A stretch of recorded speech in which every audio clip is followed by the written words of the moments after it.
Edward Bone, host of The Best of Investing, here to remind you to tune in this week on Saturday at 8 p.m. We're going to be talking about real estate and the economy. You're not going to want to miss this show. That's The Best of Investing on Saturday at 8 p.m.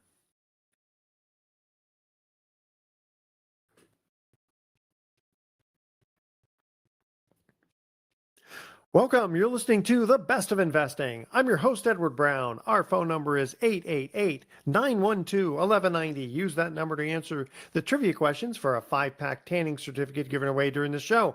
That certificate's not sponsored by the radio station, but by Tan Bella Tanning Salon with 2 locations in San Francisco and 1 in Marin. Today's trivia theme is miscellaneous trivia. Do want to make a mention here. Excuse me. Pacific Private Money has a new fund called the Arrival Fund. And they may still be open by the time you check them out at pacificprivatemoney.com. They are paying 10% on this. And how can they do that? Well, they're funding loans in the 11 to 11.5% range and charging points, and they pay out 10% to their clients. It is a minimum of an investment of $100,000. You check them out again at pacificprivatemoney.com for more details, because you do have to qualify. You have to be what they call an accredited investor. Just let them know that you heard it on the Best of Investing radio show. And while you're on their website, check out other funds that they have available. Now, today we do have a special guest, Mark Willis of Lake Growth Financial Services.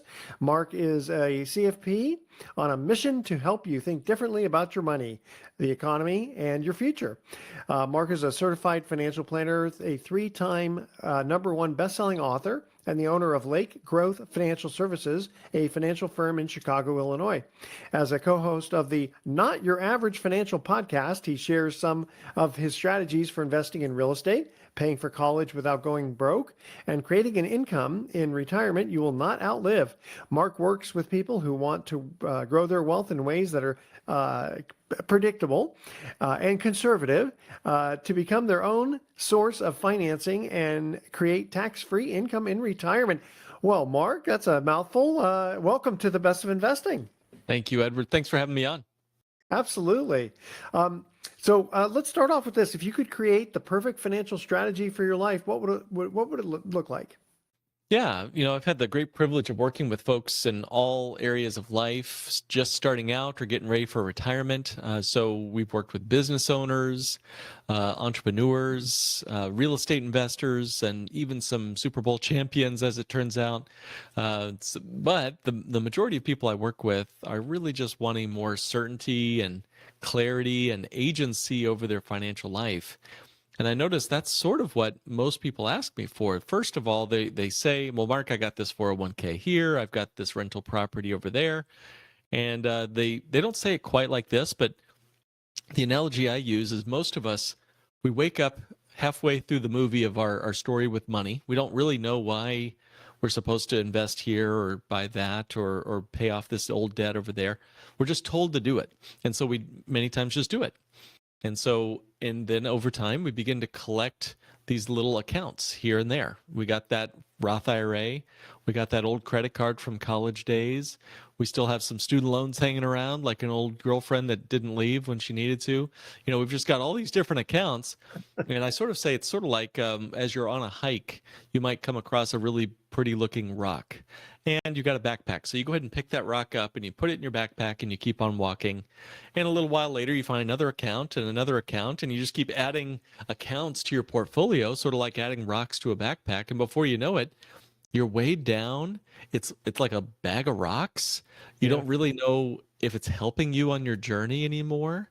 And candidly, there's no strategy. There's no plan for how they all fit together. Why do we have these 3 syndications? Why do we have these 5 rental properties? And it's oftentimes a light bulb moment for our clients when they know, all right, well, Mark, what do I actually want my money doing for me? And we'll have a conversation about, what are the functions and attributes of finance? Yeah, because you think, okay, well, it's diversification, but that could be a little bit too much, like you said. Tell you what, let's get to our first commercial trivia question here. And again, as a reminder to Mark, if you know the answer, don't say anything yet. When we come back from break, you can go ahead and answer it. Trivia question number 1 is, who was the first president to live in the White House? Call 888-912-1190. The first caller with the correct answer wins that tanning certificate, which, by the way, is worth about $100. Nice little prize we're giving away. Who was the first president to live in the White House? All right, stay with us. You're listening to The Best of Investing. Don't touch that dial. We're going to be right back.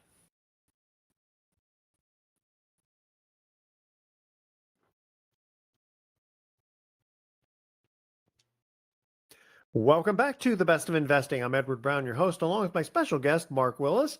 And trivia question number 1, who was the first president to live in the White House? Mark, do you know the answer to that one? Well, this is one I had just heard about just a few days ago. So it was fortuitous, the question. I think it was not George Washington. It was John Adams was the first one to live in the White House. That's right. Very good. All right. You're 1 for 1. Not bad. So let's continue on, because I have a whole bunch of questions here for you. How can an entrepreneur fire their banker and become their own source of financing? Sure. Yeah. It's important to think about the function of banking. Banking itself is a weird thing to consider for your personal financial life. But if you think about it, we're all in the banking business. If you're an entrepreneur, if you're a wage earner, if you're a landlord or a syndication investor, we all deal with this banking function, but most of us are sitting on the wrong side of the banker's table. Yeah. And we're having to kiss that ring to get that loan, What if you could become your own source of financing, not just pay cash for things, which I call the sugar high of finance. It feels good to pay cash for the car or the down payment on the house or whatever. Feels good for about 15 minutes to pay cash for something until you get that empty feeling in your bank account that you're no longer earning interest on money you spent at the car dealership, for example. Gotcha. So what if you could bank on yourself? This is the idea of becoming your own source of financing, borrow against your own accounts, earn interest from yourself, recapture interest you could have paid to the bankers, the credit card companies, the finance companies, and actually beat paying cash for major purchases. This changes the way everyone I work with who wants to set this strategy up, it changes the way they understand how their entire cash flow system works and how their entire financial plan can be accomplished. Let me ask you, because I mean, I've heard the term, bank on yourself, and I don't know if you're using that in general or specifically that specific program, but let's go through that. But let's go, if we could go through like some examples of this. Give us an example of what you actually mean, with the cash part and et cetera. Sure. Yeah. Well, your money has to live somewhere, and where it lives makes it act differently. Sort of like your first question, if I put my money into a 401k, it's going to act a certain way. It's going to be, for example, market based. So no guarantees, of course. It's going to be not liquid until I'm a certain age. There's going to be taxes when I can get the money out. Lots of things that don't really align itself well with banking or making major purchases. Contrast that 401k with, of all things, Edward, a dividend-paying whole life insurance contract. Now, strangely enough, and as a CFP, I never thought I'd be compelled to look at something as boring sounding as whole life insurance. But as it happens, these things do some very interesting functions that act a lot like a bank. For one, they are liquid line of credit that you can access against the asset. So you build up an asset called a cash value, and then you can borrow against that asset for anything you want, much like a bank for yourself. And so now, because I used to, I had my insurance license all the way back to 1984. So I used to sell universal life and that sort of thing. Nowadays, if someone takes out a policy now and, let's take an average person, 45 years old, healthy, et cetera, because I know the rules, and we've talked about this because I've had other guests on where we've talked about making sure it doesn't turn into a mech and all that. What, generally speaking, for the companies that you like to use, because you're independent, so you're probably licensed with all kinds of companies. Generally speaking, what kind of dividend rate the effective interest rate are the companies that you like to use paying? Dividends are sort of interesting. They're a red herring for some folks. So let me explain and answer your question. First of all, the insurance companies are sort of floating with the rest of the interest rate world. So as interest rates have come up and as it's kind of been good for whole life insurance policies to have these mortgage rates going up. Not great for mortgages, of course. It squeezes cap rates down, but it's kind of good news for insurance contracts, annuities, life insurance, etc., because they all benefit from long-term held to maturity corporate bonds that give you higher yields. So bottom line, you're going to be looking at whole life insurance giving you somewhere in that middle single digit returns, somewhere, that's the internal rate of return of these policies. Now, if you went back to 1981, 82, even 1980, mortgage rates were High. 15, I tell you, 18. the Yeah, universal policies I sold in the early 80s were paying 12% that's right. Yeah. in the insurance company And whole within. life insurance would be similar in terms of dividend yields. In times when interest rates rise, it's always good to have something that floats along with that. However, if interest rates hit rock bottom again, there is a guarantee that, unlike certain insurance contracts, which can be zero, in a negative year, let's say, whole life insurance always has a positive yield every single year, regardless of market conditions. And I can attest to that because the universal ones that I sold, the minimum guaranteed rate was 5.25%. Yeah, that's right. And that, So who wouldn't give the right arm to not only not lose money, but actually gain money when the markets are crashing? Now, do you like the kind that are where you can participate in the stock market, like variable type, or do you take the more conservative approach and just, look at Well, the everything's got a purpose and everything's got a reason. So if we're talking about banking, I would recommend not using variable life insurance for the banking function. Again, Okay. there are other purposes for variable life insurance, but as far as banking on yourself, no, I would recommend dividend paying whole life insurance to borrow against for all your major purchases. And we can talk about that more later if you'd like. All right. Let's cut to our next commercial break here. Next trivia question. What food item do people often wear around their necks at beer festivals? This is a kind of a crazy question. Call 888-912-1190. Again, the first caller with the correct answer wins that tanning certificate from Tan Bella Tanning Salon. 2 locations in San Francisco and 1 in Marin. Here's the question again. What food item do people often wear around their necks at beer festivals? All right, stay with us. You're listening to The Best of Investing. Don't touch that dial. We're going to be right back.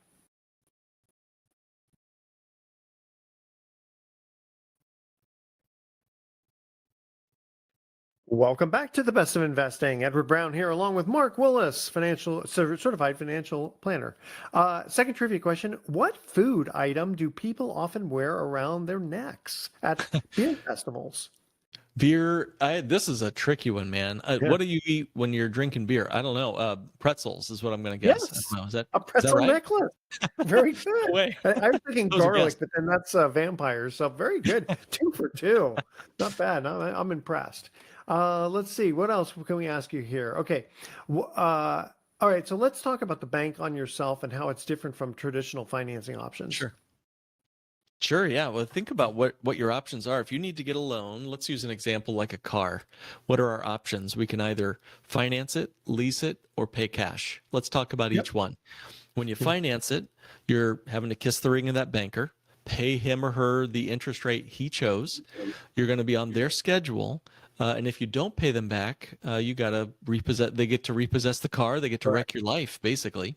Yeah. Obviously, that's not ideal. What about leasing? Leasing is more like renting, if you ask me. It's like an interest-only payment because you're not even, at least with financing, you get an old car, you can sell that, hopefully. And what about paying cash? Most people think they can beat all the financing and leasing rackets by just saving up and paying cash. The trouble again with paying cash is you save money in something, let's say a money market account, earning 1%, 2%, 3%, maybe if you're lucky. First of all, that interest rate is taxable to us. So that 3% or 5% you're earning in the savings account is taxable, meaning your real return after tax is much lower. But the worst part about paying cash, and this is the deal breaker for me, I used to think this is the gold standard, but when I pay cash for something, how much interest do I now earn on the money I spent? 0, but you also paid no taxes on it. So That's it's why one thing. It's one thing if you were, earning interest on something, let's say that was tax free. But in your example, you were, earning 2 to 3% on a money market account, paying taxes on it. Well, here you're not you're kind of thumbing your nose at the IRS because you're not paying any taxes because you don't have the money anymore. That's right. Well, hey, I guess if I wanted to just never pay taxes again, I'd stop earning income too. That would Yeah, probably that's that's like true. But biting you off wouldn't my have a nose car. to spite my face a little bit, right? Yeah. So Okay. So yeah, you own a car, but it's a yes, you get an old depreciating asset. Okay. you Go get ahead. an old car, a depreciating asset for sure. And what's the problem? Now we no longer have that money earning interest for us. So the Correct. cost of the car might be 30 grand, 50 grand, whatever. But the true cost of that car, Edward, was the opportunity cost to grow that Yeah. money, to not have things. If we had not bought that car, that 50 grand could have continued to earn interest for us in our brokerage account or money market account or wherever we had the money for the rest of our lives. So the cost of that car, depending on your age, could have been 75 grand, 150 grand, $300,000. If you were in your 20s or 30s, you could be Yeah. earning that money for the rest of The your thing, life. I don't know. It's okay. So educate me on this one because the way I'm looking at this is the first question is, do you need a car? Like a That's a new great car. question. Let's say your old car is just clunker and you absolutely need a car. And let's say the best car for you is 30 grand. Okay. And if you have $30,000 in the bank, it's paying, let's just say it's paying 2%. Okay. Now you can get a little bit higher than that, but let's say it's paying 2% and you're paying taxes on it. So if you need that car, you'll either pay cash for it, right? Mhm. Like you said, and which at one point, if you needed to, you could always borrow against the car, not 30 grand, but a portion of it. If you if you finance it with Mr. Banker, they're going to probably charge you more than 2%. So you're negative arbitrage. So that's not a good decision. Of course, you should always have some cash on hand. Let's say you already have your 6 months or 9 months cash in a checking account. So that's not the issue. And then leasing, it depends on, the lease rate and all that. So how would you suggest someone buy that car? You got to buy stuff in life. What I'm not saying is, hey, just go blow your money on stuff you don't need. I totally Of agree with you course, there, we sir. know that. Yeah. Yeah, but if you need to buy that car, what's the right way to do it? Because every way you go, here's the light bulb moment that changed my adult financial life, and that Okay. is you finance everything you buy. Either you pay interest to the banker or you pay cash and pass up interest you could have earned on the money had you Correct. not bought the car and left it invested instead. So uninterrupted compound growth is the eighth wonder of the world, so says Yeah. Einstein. Yeah. But how do we get uninterrupted compounding if we constantly have to buy stuff? And as a financial planner, as a certified financial planner, it was incumbent on me to work with my clients to find a way not only to buy your cars, but how about finding new ways to invest in real estate, where you Sure. could Okay. continually get uninterrupted compounding and also go get the real estate deals that are made available to you through, opportunities that you discover. Well, and that's what it really comes down to is what's that arbitrage and what's the That's right. risk, right? That's right. Because a lot of people say, oh, you should, borrow 99% against your house if you could to do Yep. X, Y, Z. And it's like, yeah, but if you mess up on the investment side of it, you're going to lose your house. So That's there right. there is a balance on that. Tell you what, well, let's cut to our next commercial break here. It goes fast, and it's a pleasure to have you, Mark. Let's see here. Okay, third trivia question. In the 1953 biopic about the famous Houdini, who played the starring role? And which, by the way, apparently my mom said that she went out on a date once with him. Too bad she didn't marry him. Wow. Okay, that's our trivia question. Call 888-912-1190 to answer the trivia question to win the tanning certificate, which is worth about $100 in the 1953 biopic about the famous Houdini, Harry Houdini, who played the starring role. All right, you're listening to The Best of Investing. Don't touch that dial. We're going to continue on with Mark Willis when we get right back.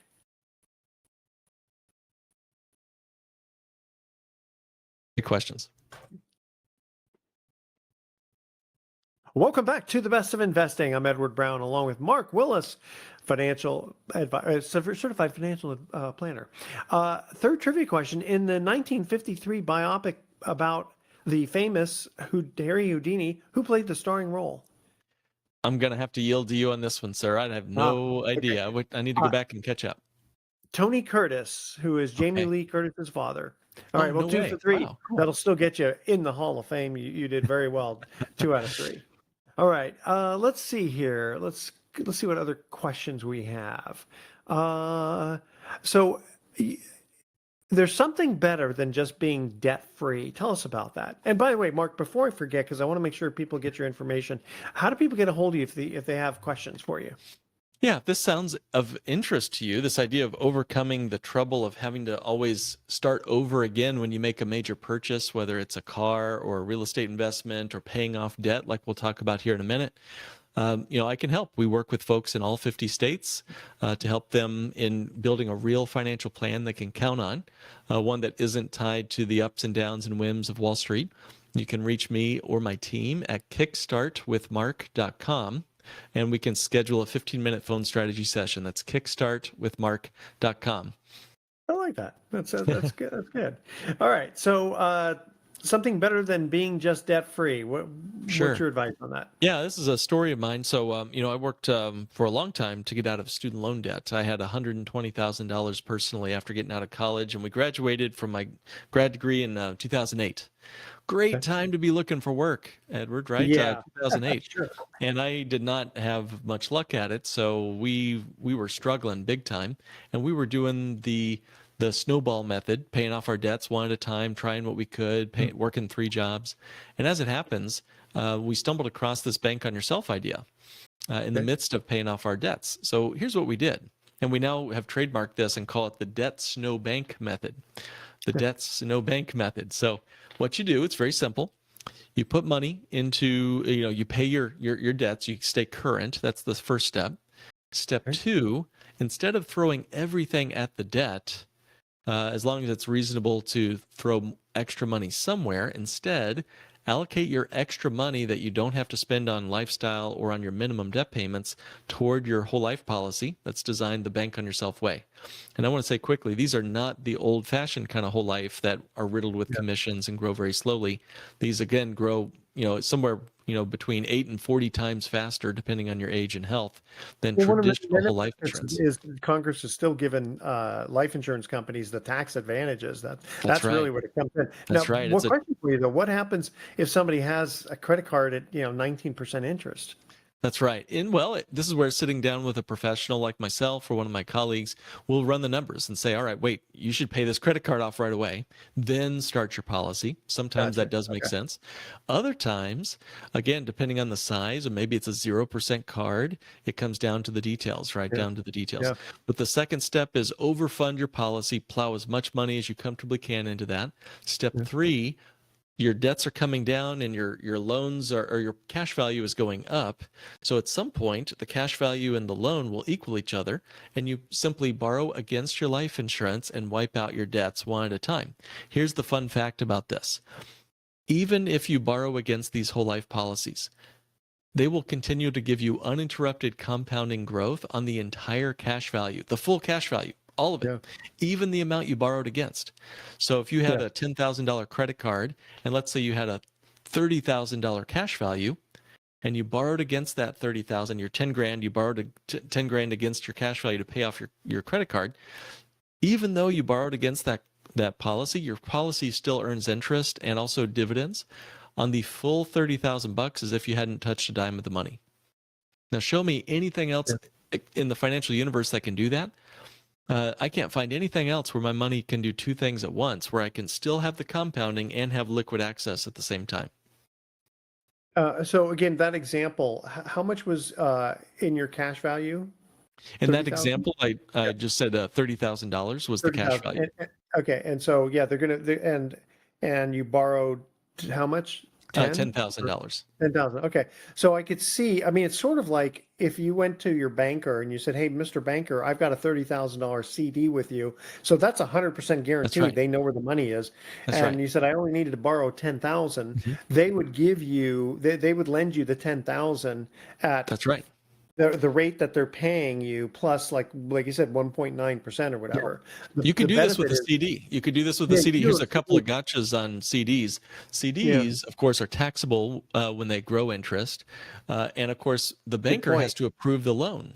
don't they? The banker has to approve. So we're still kissing that Well, ring, aren't we? I guarantee you they'll approve it if they're holding 30 grand of your money and you only need 10 grand. That's right. That's right. They get 100% guaranteed. They But will guarantee. the good point that you make though is that 30,000 earning interest you pay taxes on, and most Sure. likely the interest that you're paying is not going to be tax deductible. So that's kind of a double That's right. whammy. Well, Whereas and the Yeah. banker is going to choose that monthly payment. I mean, they might give me a loan, but Yeah, it is up to them, true. right? It is. They still can refuse it. What if the bank is having financial trouble? They just may not want to. They may not want to, depending on the rest of my financial situation. If I've got other loans with them, they may decide, hey, you know what? You got 5 credit cards with us. We're not giving you this loan. Or they'll Yeah. charge us an interest rate. But even if they give me the loan, who gets to control the repayment plan? Well, the banker does. Yeah. With a whole life policy, you're in control. You can skip a few payments. You can skip 2 or 3 years without repaying that loan. Yeah. In fact, you could go your whole life and never pay it off, and they deduct it from your death benefit. It's truly you in control. Yeah, as long as you got enough cash value in there. That's right. I'll ask you something off air because it's just more of a personal question on that. Sure. But no trivia question here. When we come back, the best of investing will have some good closing comments with Mark, because we do have a few questions we want to ask you about retirement and how something about Mount Everest. You have a question for us on that. I thought that'll be interesting. All right, audience, stay with us. You're listening to The Best of Investing. Don't touch that dial. We'll be right back with some closing comments.